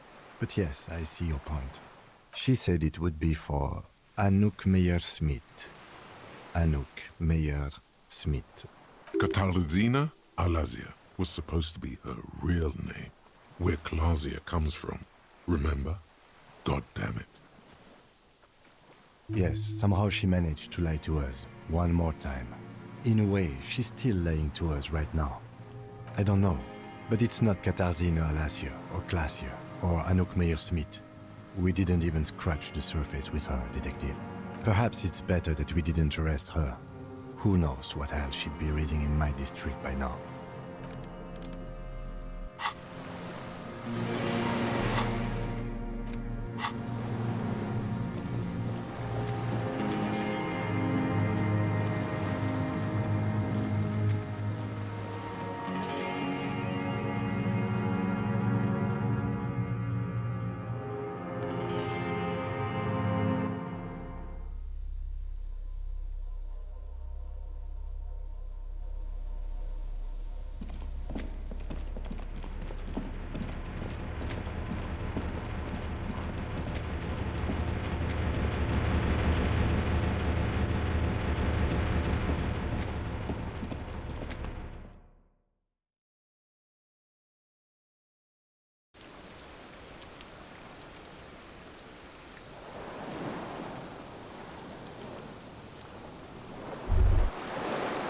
ICM? This feels familiar somehow. Insulindian Citizens Militia. It's the official name of the Communards Army. The black and white army of the revolution. Sounds an awful lot like. It does. The RCM may descend from the ICM. It's impossible to say. It was chaos after the war. The name was good for getting people to join us. Revachol West was mostly workers and criminals.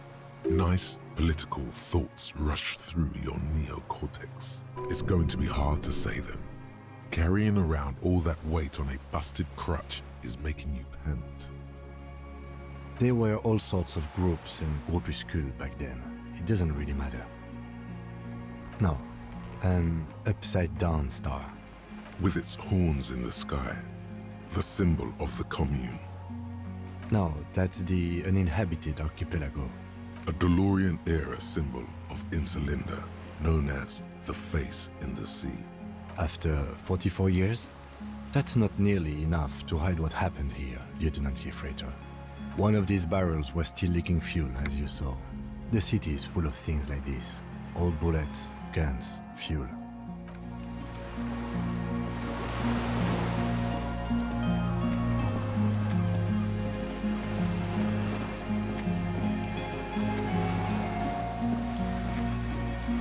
skiff is swaying on the... Let's.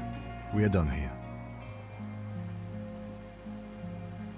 The skiff rocks gently under your weight as you get in. The ride back is uneventful and quiet. But for the sound of conversation on the water, there is someone inland waiting for you. 2 men and a woman stand on the concrete square of a nameless village, looking at a small yellow boat as it draws closer. The sea is calm. You reach the jetty and climb out of the skiff.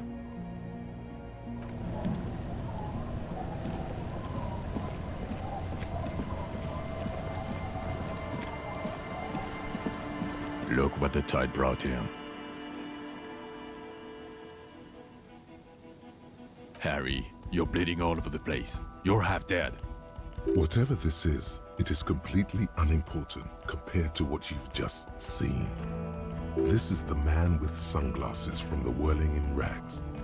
But where are his sunglasses? That's right. And you're bleeding. We're not forgetting about anything. Look at you. Hello, I'm Trent Heilerstein. I believe we've met on several occasions. I'm your goddamn partner, Jean Vicomar, and this is your special task force. Or what's left of it. Special Consultant Trent Heilerstam, Patrol Officer Judith Minot. Hi. We've come to scrape what's left of you off the pavement. Lieutenant Kim Kitsuragi, Prison 57. We've just come from the island, where our investigation led us. The scene is making even him feel as though he has to justify your actions. We might need your help with something later. But this is clearly a departmental matter, so I'm going to leave you to discuss it among yourselves. It's good to meet you, Lieutenant Kitsuhagi. Letting the lieutenant know he shouldn't feel embarrassed over the shitstorm that's about to befall you. Ari, we want to help you. Trent, I believe this is where you come in? I don't quite know what I'm doing here. I was asked to participate as an expert. I think I need to manage your expectations a little. I'm at best an enthusiast in cognitive science. My background is in something else entirely. I engage in neurology on a merely theoretical level. In fact, I should probably get going. No, Trent, it's too late. You're part of this shit now. What have you got to say for yourself, shit kid? Shit kid. What an interesting moniker. You. Shit kid? That's you. Maybe you've deserved it.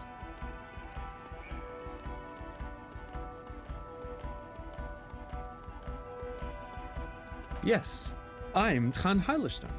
I never said I wasn't Trent Heilerstein. Mikhail? Mikhail's my son. No problem. What indeed? I was asked to share my take on some of the more obscure theories developed in Königstein in the 30s, like partial psychotraumatic amnesia, group personality theory. He's here to see if you're insane. He is smart. Let's move on. Guilty as charged. I heard you'd lost your mind and your memory. I wanted to see if it was true. And it was. Good work, Harry. You're insane now. There's one less person for me and everyone else to rely on. He was too sarcastic for you to realize who he was.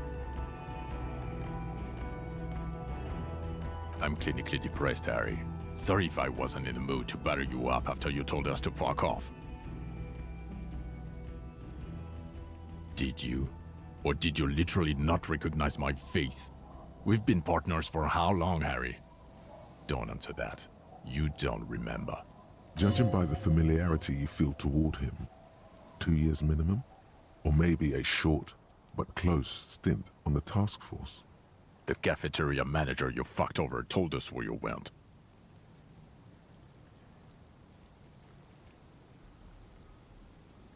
Strange. He didn't mention that. In fact, the establishment didn't look saved at all. There was a giant aerograffito in front of the building. It was on fire. I don't know. It had shit kid written all over it. Yeah, Major Crimes Unit. under Lieutenant Dubois and Vicomar. Ring any bells? Refresh your memory? It's a goddamn major crimes unit. There's you, me, Jude, Tron fucking Heidelstown, and Guillaume Baby. I'm technically just a civilian advisor. Oh, fuck you. You're part of this shit show. Oh, that's an interesting story, actually. Guillaume Bevy is a police reporter who joined our team. He was really good. Then he left because he lost faith in your ability to lead the unit. Other people have left too. Good, smart people. People we won't get back. Only me and this really patient patrol officer are still here. And Tron because I'm forcing him to stay. Dude, it's a major crimes unit. We cleared the desk of cases so Precinct 41 doesn't look like the worst station in town. We are shit here now, Harry. Because of you. The 41st isn't... Where have we been? We've been fucking off as far as I remember. You told us to fuck off. You said we're cramping your style. Your detective god. Fuck everything. All we burn. Detect or die.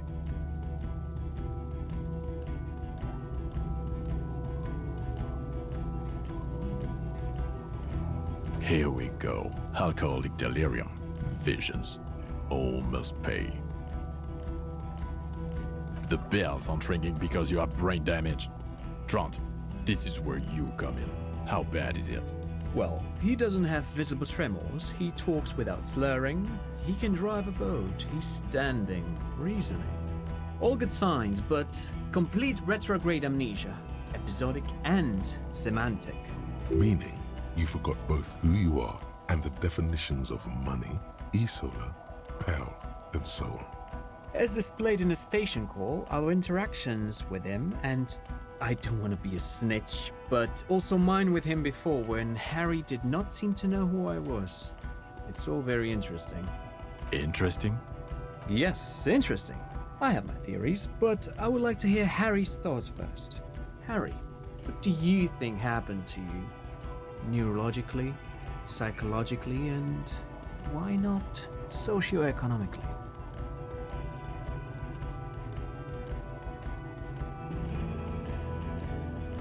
Corresponding to the 20-centimeter hole in your brain. Sure. This theory has great symmetry. I see how it folds into itself neatly. Precisely, Satellite Officer Vicmere. It's Martinez. Yes. Anomaly. Look, I get it. In your delirium, you came up with an anthroponetic explanation for why you're such an insane drunk. And I understand. If you investigated further, you or Kim would have more to say. But you didn't, so here we are. I've been there. Perhaps it's not because he's a petulant teenager in a 40-year-old man's body. Perhaps it's pain-related. Perhaps it's extra-physical. Or perhaps it can be cured with mesmerism. But then I think, no, that's unlikely. He's probably just an asshole. A drunk asshole who pretends to have amnesia to get out of shit. But Detective Vicmare, he has blanked out before. Yes, a couple of times. After some of the more serious benders. One was after the two drunks case, the other when we looked into that mural. So you don't remember not remembering. Beautiful. Interesting. So at first he dipped his toes into it, prepared. That's where he would have gotten the idea, yes. Practice. And then he used alcohol to get there, so to speak. What do you mean? Well, here's my theory. What if this is an absolutely normal reaction to the world we're living in? What if this is not a significant anomaly at all? Something to be explained, approached as a defect? Look at the sensory input here. Look at the ruins, the neon. Listen to the radio, the multitudes, the people. Live here for 40 years. As a police detective, he's like a magnetic reader on the world tape, to borrow a known metaphor. Harry's been pushed flat against it. Total input. Hardwired to the free market. He just needed for it to end. Okay, Trent, thank you. That's absolutely meaningless. I'm glad we brought you. Will he or will he not be able to work in a major crimes unit? Is he a cretin now? I want to know that. He's not a cretin, and he is able to do work. If not in his previous leadership role, then as a line detective.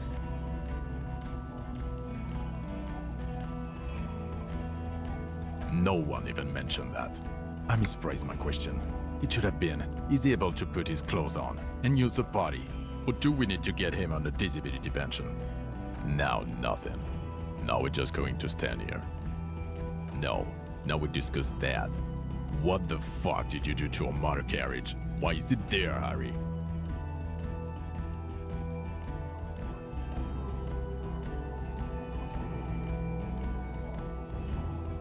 Ha ha ha. Ho ho ho. Tequila sunset. Not sunrise because you're almost dead. So funny, Harry. Thank you for fucking me. Thank you for destroying 45,000 real of police property that's coming out of my payslip. You know that, right? You're gonna get fired, and I'm gonna pay till I die. It doesn't matter. Your badge, Harry. Show me your badge. In a rush to demonstrate your badge, your eager fingers can't sustain a grip on the smooth plastic, and the badge slips out of your hand.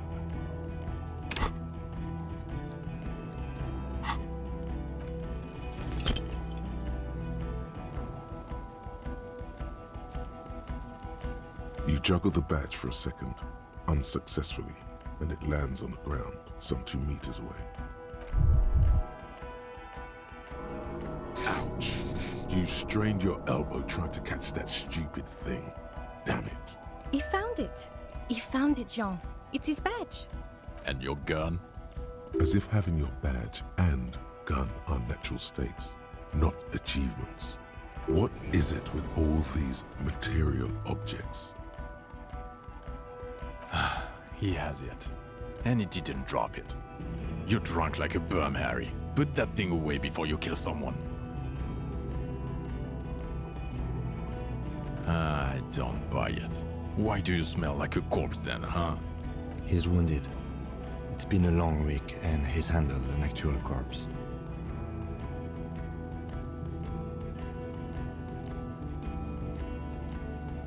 What you've discovered? You let the suspect escape, a certain Glacier, because you were too drunk to assess a flight risk. We've read the reports, Harry. Lieutenant Kitsuragis. We know. Oh, well, if she was specially trained. I'm not even gonna get into the other suspect who also escaped. Yeah, Ruby's something. Or the fact that you're Everett Claire's little peony now, doing I don't know what for him. That's small-time stuff. That's nothing. That's a humorous anecdote. Compared to the 8 people who were gunned down. The streets are literally red with blood, Harry. It was fucking mass murder. He did everything he could. We did everything we could. The company hired unvetted mercenaries. Lieutenant Dubois got between them and the locals. Here comes the cavalry. He did so at considerable risk to his own life. He was shot, not once, but twice. We stopped an execution, not a negotiation. The loss of life was minimal compared to what it could have been. Don't make this harder for yourself. Thank you for the input, Lieutenant Kitsuragi. I didn't mean to suggest you didn't handle the situation. You've spent the week with him on this case. What is your take? On the case? On Lieutenant Geoffrey Dubois. Well, the drinking, the gun losing, also losing the badge. That's all true. Although he has not been drinking on the job this week. See? 1 week. Then there's the superstardom. He likes to, from time to time, allude to being a superstar law official. At first I thought it was a joke, but now I'm not so sure. He says disco about 20 times a day. It's worrying, especially considering his political views. Detective Dubois is, as you may know, a Mazovian socio-economist. He wants to liquidate the ruling class, which, again, for a police officer, is a little odd. You should yell something. Yes, let's let the big boys talk. And then there's the motor carriage in the sea, something I was not present for. But despite all this, he is a great detective, one of the best I've seen, in fact. He can talk human beings into telling him anything, and he doesn't stop. In all the time I've spent with him, he has not once stopped working on the case. He is tireless, madly driven. Well, except that one time when he stopped to sing karaoke, which by the way was a valiant effort. He really sang his heart out. Yeah, it was what it was. Other than that one time, he has tirelessly worked on the case, and he solved it. We have a confession, a murder weapon, and the perpetrator, locked on the island right now, awaiting transportation. He apprehended a revolutionary brigade who stayed hidden for 50 years, ever since the revolution, who's probably committed other murders over those years. Oh, and he also discovered a new species. A new species? A colossal stick insect. It was on the island, camouflaged as the reeds. It unfolded from the reeds. I think we may be dealing with the Insulindian phasmid. He takes out the photo and shows it to the officers across the yard. Rain comes down. He covers the glossy photo of the phasmid with his hand. You hear gasps beneath the howling of the wind. As you can see, it's about 3 meters tall. In fact, we think it may be the largest land invertebrate ever discovered. Fucking hell is that? Is this somehow connected to the case? Detective? The old man was not aware of the phasmid's presence. Exhibiting a strange, atypical dementia, he fell into a stupor after its appearance. He became near catatonic. So it is connected. I must say, this is absolutely extraordinary. I don't even have words for it. Yes, it really does make it hard to fire the drunk. This is a very, very sad man who has just seen something that's made him forget his sadness. Now you make your case. Now is the time. Now or never.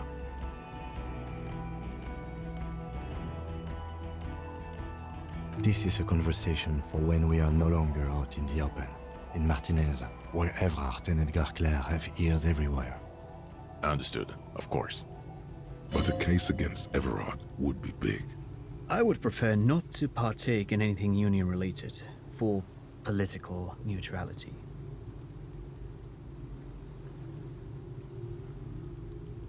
Female? What makes you think so? You had to see it. It had the subdued colors of a female, and the nesting behavior too, I think. Incredible. Were there eggs in the nest? Not as far as I could see. There were other things there, though. It's interesting time. Forget about the rest. Actually, you know, this would indicate it was a male. This is far from anything in my field, but I think such nests are called bowers. They are for attracting mates. Of course, as I said, I'm only guessing. I didn't see it. It must be robust if it can move a whole helmet with its limbs. As in cloning itself? What makes you think so? Then it wouldn't matter if it's male or female. The bower would just be rudimentary behavior from before the parthenogenetic mutation. That makes sense. Yes. Very interesting. Such organisms are extremely vulnerable to disease. A single strain of bacteria could wipe out the whole species. We're probably looking at conservation efforts here. Yes, but also reed-colored, beige and brown, a little green on the outside. After unfolding from a single stalk, it still retained parts that looked like reed tufts on its limbs. Incredible. The PR value of this is exceptional. Carp discovers new species. Maybe even discovers the Insulindian phasmid. No, that's too much. This would really help with some of the problems we've been having. Absolutely, this is great. This does not say vigilante murderers to me at all. This says science, news, human interest. You know, it's a really good thing you have that photo. Without it, You're doing good here.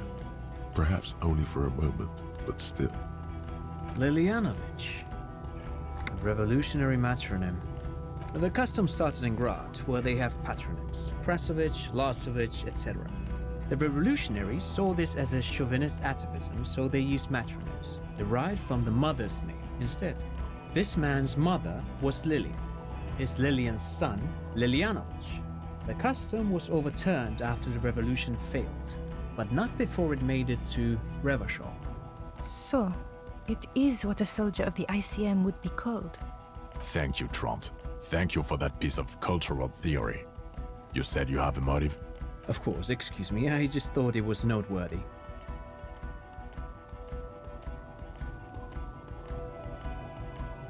Jealousy.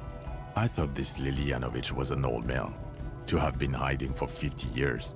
Like 70-something. A strange psychosexual fixation, aggravated possibly by proximity to the phasmid and its chemicals. He himself gave a political reason, said he had killed an enemy combatant. Also, we have ballistics from the gun, matching the bullet found in the dead mercenary's head, and 2 officers on the scene that Mr. Dross confessed to. It's a clean win. Oh, it's way more than that. Way more.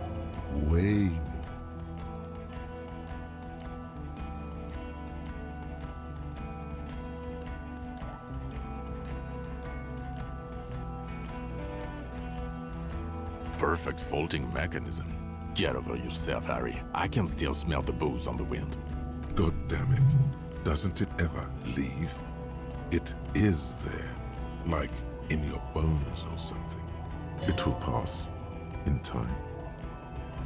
Yes, yes. Fallen through a gap in a boardwalk. Drunk. The body was transported to Precinct 41, our morgue.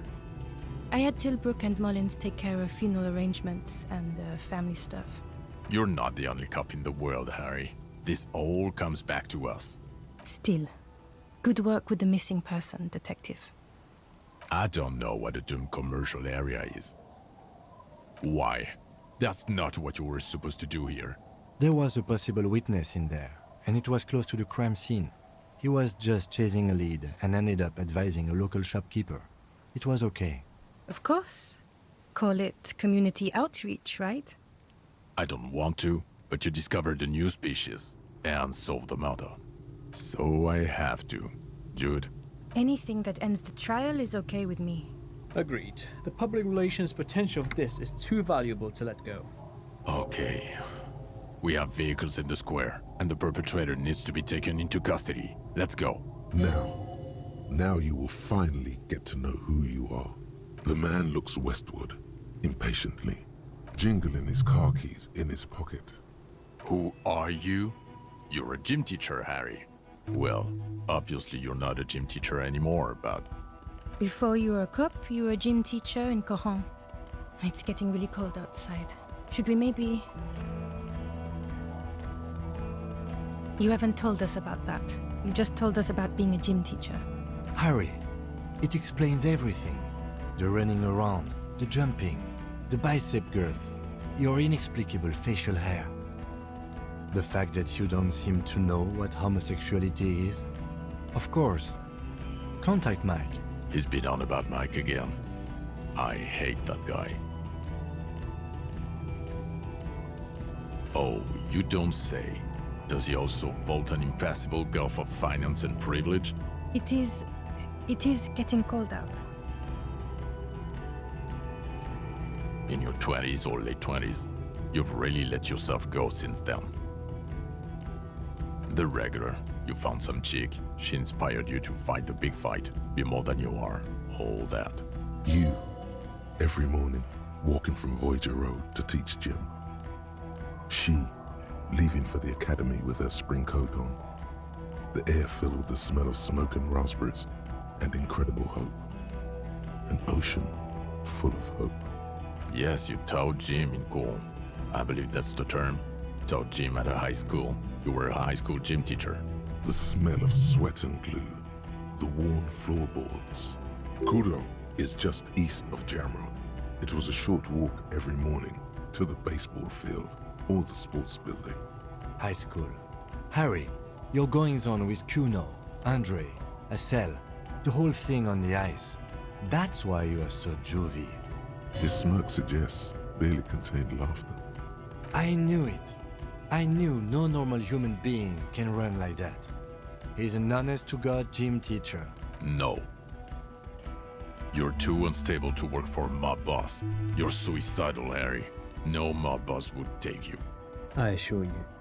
I wouldn't consult for a corrupt unit. He would immediately backpedal out of it. I told you it's not that bad. It's not a mystery. Some chick fucked you over. Also, you were drunk. Yeah, Dora England, I think. Not Dora. Did what? No one is married anymore. This is Revachol. God, I don't know. 6 years ago, she was way before my time. 6 years and you haven't gotten over it? What the hell is wrong with you? Yeah, or 7. You're not doing too good there. It's an old man thing. 2 old years equals 1 normal year. That and Dora Engelund really tore you a new one. A big one. Incredibly bangable. She was incredibly fuckable. A beautiful bourgeois woman. Wayfish. Like a Welkin, basically. Snow Welkin. Blonde Welkin. Heartbreak Welkin. I've only seen a picture, but it's obvious you formed a real spiritual connection with how pretty she was. One you never recuperated from. Look, the sun is about to go down. It's time to go home. I think she taught in the Académie des Arts, east of the river. Way east.